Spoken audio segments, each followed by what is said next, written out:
অনেক বছর আগের কথা।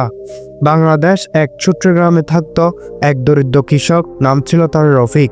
রফিক খুবই সাদামাটা মানুষ, সারাদিন মাঠে কাজ করত আর সন্ধ্যায় বাড়ি ফিরে স্ত্রী সন্তান নিয়ে সামান্য খাবার জোগাড় করে তার দিন পার করত। তার ছিল না নিজের কোনো জমি, ছিল না কোনো গরু, ছিল না কোনো জমাকৃত টাকা। তবুও রফিক হাল ছাড়েনি, কারণ তার ছিল এক জিনিস: অদম্য পরিশ্রম আর অটুট বিশ্বাস।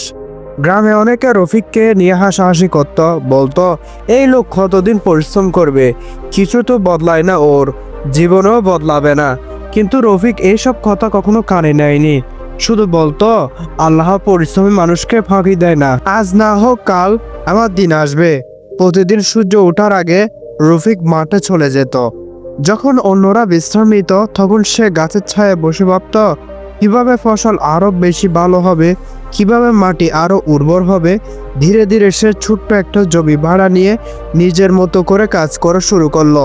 তখন কৃষিকাজ অত্যাধুনিক পদ্ধতি ছিল না, তবেও রফিক বই পড়ে শিখত এবং তার পাশের গ্রামে যেত, জানতো কিভাবে কম জমিতে বেশি ফসল ফলানো যায়, কিভাবে কীটনাশক কমিয়ে কিভাবে বেশি পরিমাণে ফলন উৎপাদন করা যায়।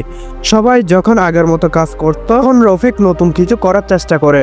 প্রথম বছর ফলন খুব বেশি ভালো হলো না, দ্বিতীয় বছর একটু ভালো হলো, তৃতীয় বছর পুরো গ্রামকে অবাক করে দিল রফিক। রফিকের জমিতে এমন ফসল হলো যা গ্রামের অন্য কারো জমিতে হয়নি। তার চাল, ডাল, সবজি সবকিছু এত ভালো মানের যে শহর থেকে মানুষ এসে কিন্তু ভার সবজিগুলো কিনে নিয়ে যায়।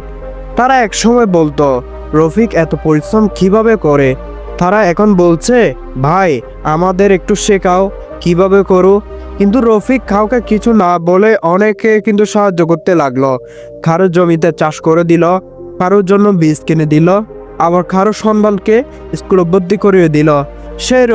সে এক সময় নিজের পরিবারের খাবার জোগাড় করতে হিমশিম খেত। আজ সে পুরো গ্রামের জন্য একজন সম্মানিত মানুষ। সে এখন শিক্ষিত ছেলে মেয়ের গর্বিত বাবা, আর শতাধিক মানুষের জীবনের অনুপ্রেরণা।